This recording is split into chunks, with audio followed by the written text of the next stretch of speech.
ಇದೀಗ ಒಂದು breaking news ಇದೆ. ತುಮಕೂರು ಲೋಕಸಭಾ ಕ್ಷೇತ್ರದಲ್ಲಿ ಬಂಡಾಯ ಬಹುತೇಕ ಶಮನವಾಗ್ತಾ ಇದೆ. ತುಮಕೂರು ಲೋಕಸಭಾ ಕ್ಷೇತ್ರದಲ್ಲಿ ದೇವೇಗೌಡರ ಹಾದಿ ಸುಗಮವಾಗ್ತಾ ಇದೆ.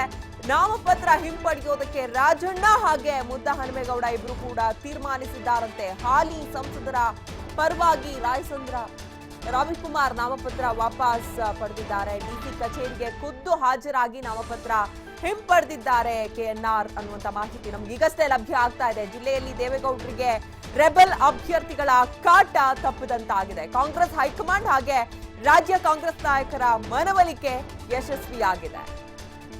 ತುಮಕೂರು ಕ್ಷೇತ್ರ ಲೋಕಸಭಾ ಚುನಾವಣೆ ವಿಚಾರದಲ್ಲಿ ಸಾಕಷ್ಟು ಚರ್ಚೆ ಆಗ್ತಾ ಇದ್ದಂತ ಕ್ಷೇತ್ರ. ಅದಕ್ಕೆ ಕಾರಣ ಆಗಿದ್ದು ಮೈತ್ರಿ ಪಕ್ಷಗಳಲ್ಲೇ ಇದ್ದಂತ ಒಂದಷ್ಟು ಗೊಂದಲಗಳು, ಬಂಡಾಯದ ಬಿಸಿ.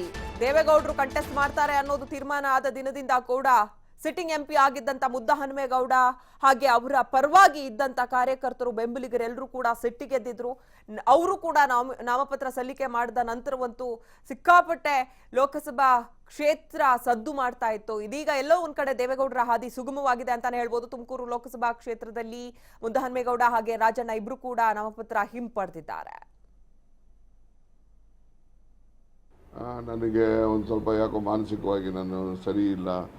ನಮ್ಮ ಎಲೆಕ್ಷನ್ ಏಜೆಂಟು ಈಗ ಹೋಗಿ ವಾಪಸ್ ತಗೊಳ್ಳೋದಕ್ಕೆ ಹೇಳಿದ್ದೀನಿ ಅಂತೇಳಿ ರಾಯಚಂದ್ರ ರವಿ ಅವರ ಎಲೆಕ್ಷನ್ ಏಜೆಂಟ್ ಇದ್ದಾರೆ.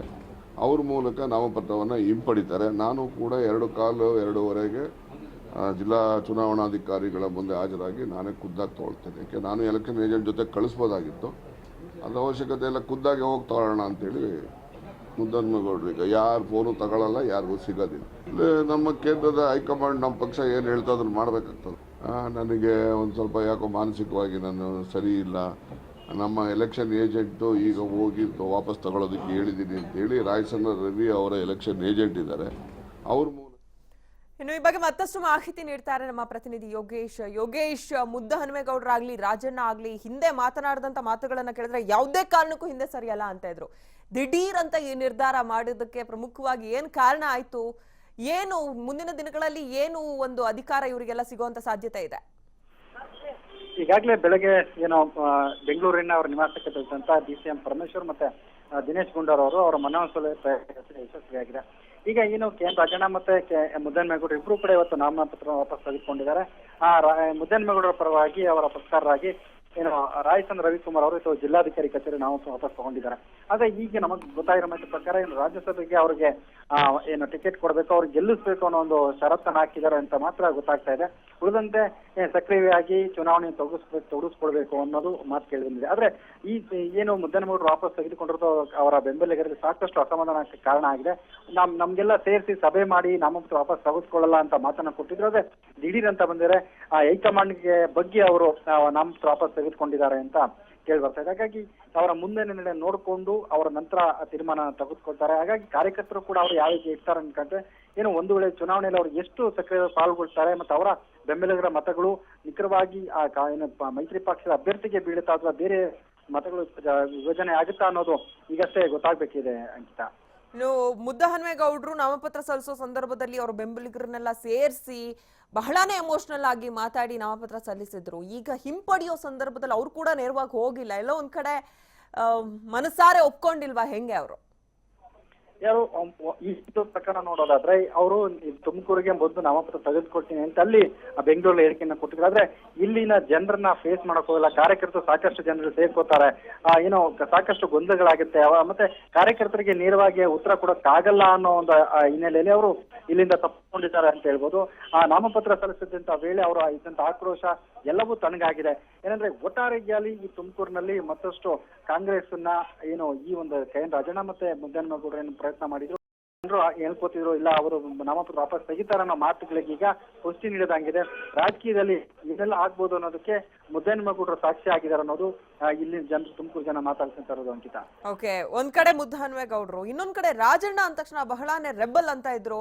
ಎಲ್ಲೋ ಒಂದ್ ಕಡೆ ಮುದ್ದಹನುಮೇಗೌಡರು ಹಿಂದೆ ಸರಿದ್ರು ಕೂಡ ರಾಜಣ್ಣ ಹಿಂದೆ ಸರಿಯೋಲ್ಲ ಅನ್ನೋ ಮಾತಿತ್ತು. ಹೆಂಗೆ, ಏನ್ ಕಾರಣ ಆಯ್ತು ಹಾಗಾದ್ರೆ? ರಾಜಣ್ಣ ಕೂಡ ಸ್ಟೆಪ್ ಬ್ಯಾಕ್ ಮಾಡಿದ್ದಾರೆ. ಈಗ ಕೆಎನ್ ರಾಜಣ್ಣ ಅವರು ನಿನ್ನೆ ಸಿದ್ದರಾಮಯ್ಯ ಅವರ ಬೆಂಬಲಿಗರು ಸಿದ್ದರಾಮಯ್ಯ ಅವರ ಜೊತೆ ಮಾತಾಡಿದ್ದಾರೆ.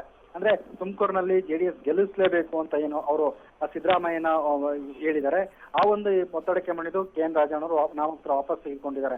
ಒಂದ್ ವೇಳೆ ನಾನು ನಾಮಪತ್ರ ತೆಗೆದುಕೊಂಡ್ರು ಮುದ್ದಹನುಮೇಗೌಡರು ತೆಗೆದುಕೊಳ್ಳಲ್ಲ ಅನ್ನೋದು ಅವರ ಅಭಿಪ್ರಾಯ ಆಗಿತ್ತು. ಒಟ್ಟಾರೆ ಇದೆಲ್ಲವೂ ಮೊದಲೇ ಹೇಳಿದಂಗೆ ಇದೆಲ್ಲ ಪ್ರೀ ಪ್ಲಾನ್ ಅನ್ಸುತ್ತೆ. ಯಾಕಂದ್ರೆ ಸಹಜವಾಗಿ ಒಂದು ಪಕ್ಷದ ಹೈಕಮಾಂಡ್ ಹೇಳಿದಂತೆ ನಡ್ಕೊಳ್ಳೋದು ಅವನ ಜವಾಬ್ದಾರಿ ಆಗಿರುತ್ತೆ. ಮತ್ತೆ ನಿನ್ನೆ ತುಮಕೂರಿನ ಸಿದ್ಧಗಂಗೆ ಮಠಕ್ಕೆ ಬಂದಂತ ಹರಿಪ್ರಸಾದ್ ಅವರು ಕೂಡ ಏನು ಈ ಒಂದು ಅವ್ರನ್ನ ನಾಮಪತ್ರ ವಾಪಸ್ ತೆಗೆದುಕೊಳ್ಳಿಲ್ಲ, ಕಾಂಗ್ರೆಸ್ ಪಕ್ಷದಿಂದ ಉಚ್ಚಾಟನೆ ಮಾಡ್ಬೇಕಾಗುತ್ತೆ ಅಂತ ಎಚ್ಚರಿಕೆ ಕೂಡ ಕೊಟ್ಟು ಹೋಗಿದ್ರು. ಹಾಗಾಗಿ ಇದೆಲ್ಲದರ ಬೆಳವಣಿಗೆ ಮುಂದಿನ ರಾಜಕೀಯ ಹಿನ್ನೆಲೆ ಇಟ್ಕೊಂಡು KN ರಾಜಣ್ಣ ಮತ್ತೆ ಮುದ್ದಹನುಮೇಗೌಡರು ನಾಮಪತ್ರನ ವಾಪಸ್ ತೆಗೆದುಕೊಂಡಿದ್ದಾರೆ. ಆದ್ರೆ ಈ ನಾಮಪತ್ರ ತೆಗೆದುಕೊಂಡು ಒಂದೆಡೆ ಆದ್ರೆ ಅವರು ಇಲ್ಲಿ ತುಮಕೂರಿನಲ್ಲಿ ಎಷ್ಟು ಅವರು ಚುನಾವಣೆ ತೊಡಗಿಸ್ಕೊಡ್ತಾರೆ, ಯಾವೆಲ್ಲ ಕಾರ್ಯದಲ್ಲಿ ತೊಡಗಿಸ್ಕೊಂತಾರೆ, ಮತ್ತೆ ಆ ಮೂಲಕ ಆ ಕಾರ್ಯಕರ್ತರಿಗೆ ಏನ್ ಸಂದೇಶ ಕೊಡ್ತಾರೆ ಜನರಿಗೆ ಅನ್ನೋದು ಈಗ ಕುತೂಹಲ ಕೆರಳಿಸಿದೆ ಅಂಕಿತಾ. ಓಕೆ, ದೇವೇಗೌಡರ ಹಾದಿ ಸುಗಮ ಆಗಿದೆ ಅಂತ ಹೇಳಲಾಗ್ತಾ ಇದೆ. ಇವರಿಬ್ಬರು ಹಿಂದೆ ಸರಿದಿರೋದ್ರಿಂದ ಎಷ್ಟು ಮಟ್ಟಿಗೆ ಗೆಲುವು ಸುಗಮ, ಅದನ್ನ ಹೆಂಗ್ ವಿಶ್ಲೇಷಣೆ ಮಾಡ್ಬೋದು? ಈಗೇನಂದ್ರೆ ಮೊದಲು ಕಂಟಕ ಆಗಿದ್ದು ದೇವೇಗೌಡರಿಗೆ ಬರ್ತಾರೆ ಅಂದ ತಕ್ಷಣ ರೆಬೆಲ್ ಆಗಿದ್ದು ಮೊದಲು KN ರಾಜಣ್ಣ, ಆನಂತರ ಸೀಟು ತಪ್ಪದ ನಂತರ ಆಗಿದ್ದು ಮುದ್ದಹನುಮೇಗೌಡರು. ಈ ಮುದ್ದಹನುಮೇಗೌಡರು KN ರಾಜಣ್ಣರು ಒಂದಷ್ಟು ಜಿಲ್ಲೆಯಲ್ಲಿ ಒಂದಷ್ಟು ಪ್ರಬಲವಾಗಿರೋರು, ಒಂದಷ್ಟು ಓಟನ್ನ ತರುವಂತವ್ರು. ಯಾಕಂದ್ರೆ ಗ್ರಾಮಾಂತರದಲ್ಲಿ ಇನ್ನೂ ಕೂಡ ಮುದ್ದಹನುಮೇಗೌಡರಿಗೆ ಸಾಕಷ್ಟು ಮತಗಳು ಬರುತ್ತೆ. ಮತ್ತೆ KN ರಾಜಣ್ಣಗೆ ಮಧುಗಿರಿ ಮತ್ತೆ ತುಮಕೂರು ನಗರದಲ್ಲಿ ಸ್ವಲ್ಪ ಗ್ರಾಮಾಂತರದಲ್ಲಿ ಅವರ ಬೆಂಬಲಿಗರು ಮತ್ತು ಮತಗಳು ಇರೋದ್ರಿಂದ ಒಂದು ದೇವೇಗೌಡರಿಗೆ ಪ್ಲಸ್ ಮೈನಸ್ ಆಗುತ್ತೆ ಅಂತ ಹೇಳಲಾಗ್ತಿತ್ತು. ಈಗ ದೇವೇಗೌಡರು ನಿಂತ್ಕೋತಾರೋದ್ರಿಂದ ಒಂದಷ್ಟು ಜಾತಿಯ ಬಲ ಆದ್ರೆ ಗೌಡರು ಮತ್ತೆ ಒಂದಷ್ಟು ಹಿಂದುಳಿದವರು ಅವರಿಗೆ ಬೆಂಬಲಿಸಬಹುದು. ಮತ್ತೆ ಏನು ಕಾಂಗ್ರೆಸ್ ಮತ್ತೆ JDS ಎರಡೂ ಪಕ್ಷದಿಂದ ಒಂದಷ್ಟು ಓಟ್ ಬರಬಹುದಾಗಿತ್ತು ಅಂದ್ರೂ ಕೂಡ ಅಷ್ಟು ಪ್ರಮಾಣದಲ್ಲಿ ಬರಲ್ಲ ಅನ್ನೋದು ಎಲ್ಲರಿಗೂ ಗೊತ್ತಿತ್ತು. ಈಗ KN ರಾಜಣ್ಣ ಮತ್ತೆ ಮುದ್ದಹನುಮೇಗೌಡರು ಎರಡು ನಾಮಪತ್ರನ ವಾಪಸ್ ತೆಗೆದುಕೊಂಡಿರೋದು ಅವ್ರಿಗೆ ಒಂದಷ್ಟು ಪ್ಲಸ್ ಆಗುತ್ತೆ. ದೇವೇಗೌಡರಿಗೆ ಗೆಲುವು ಸುಲಭವಾಗಿ ಸಿಗುತ್ತೆ ಅನ್ನೋದು ಈಗ ಕೇಳಿ ಬರುತ್ತಿರೋ ಮಾಹಿತಿ. ಹಾಗಾಗಿ ದೇವೇಗೌಡರು ಸಹಜವಾಗಿ ಪಕ್ಷ ಸ್ಪರ್ಧೆ ಏನು ಬಿಜೆಪಿ ಇದ್ದಾರೆ, ಬಿಜೆಪಿ ಏನೆಲ್ಲ ಪ್ರಯತ್ನ ಮಾಡಿದ್ರು ಕೂಡ ಏನು ಗೌಡರು ಸಾಕಷ್ಟು ಮಾಜಿ ಪ್ರಧಾನಿ ಆಗಿದ್ರು, ಒಂದಷ್ಟು ಜನ ಮಾಜಿ ಪ್ರಧಾನಿ ಬರ್ತಿರೋದ್ರಿಂದ ಒಂದಷ್ಟು ತುಮಕೂರು ಜಿಲ್ಲೆಗೆ ಅವ್ರಿಗೆ ಸಾಕಷ್ಟು ಕೆಲಸಗಳಾಗುತ್ತೆ ಅಂತ ಹೇಳ್ಕೊತಾದ್ರೆ ತುಮಕೂರು ಜಿಲ್ಲೆಗೆ ಏನು ದೇವೇಗೌಡರು ಬಂದಿರೋದ್ರಿಂದ ಹೇಮಾವತಿಗೆ ನೀರಿನ ವಿಚಾರವಾಗಿ ಬಿಜೆಪಿ ಈಗಾಗಲೇ ಅವರ ವಿರುದ್ಧ ನೇರವಾಗಿ ವಾಗ್ದಾಳಿಗೆ ಇಳಿದಿದೆ. ಹಾಗಾಗಿ ಇದು ಎಷ್ಟು ಆ ಚುನಾವಣೆ ಸಂದರ್ಭದಲ್ಲಿ ಯಾವೆಲ್ಲ ಮತದಾರರು ಏನೆಲ್ಲ ಅಂಶಗಳನ್ನ ಗಮನಿಸ್ತಾರೆ ಅನ್ನೋದು ಗೊತ್ತಾಗಲ್ಲ. ಯಾಕಂದ್ರೆ ಚುನಾವಣೆ ಒಂದು ದಿನ ಇರುವಂತ ಸಂದರ್ಭ ಕೂಡ ಜನರ ಮನ ಪರಿವರ್ತನೆ ಆಗ್ತದೆ, ಮತ್ತೆ ಏನೆಲ್ಲ ಬದಲಾವಣೆ ಆಗೋದು ನಾವು ನೋಡಿದೀವಿ. ಹಾಗಾಗಿ ಇನ್ನೂ ಒಂದಷ್ಟು ದಿನ ಕಳೆದ ಮೇಲೆ ದೇವೇಗೌಡರು ಪ್ರಚಾರ ಮಾಡ್ತಾರೆ. ಆ ಒಂದಷ್ಟು ಸಂದರ್ಭದಲ್ಲಿ ಮತಗಳು ಅವ್ರಿಗೆ ಸಿಗೋ ಸಾಧ್ಯತೆ ಕೂಡ ಇದೆ ಅಂಕಿತಾ. ಓಕೆ, ಧನ್ಯವಾದ ಯೋಗೇಶ್ ತಮ್ಮ ಮಾಹಿತಿಗಾಗಿ.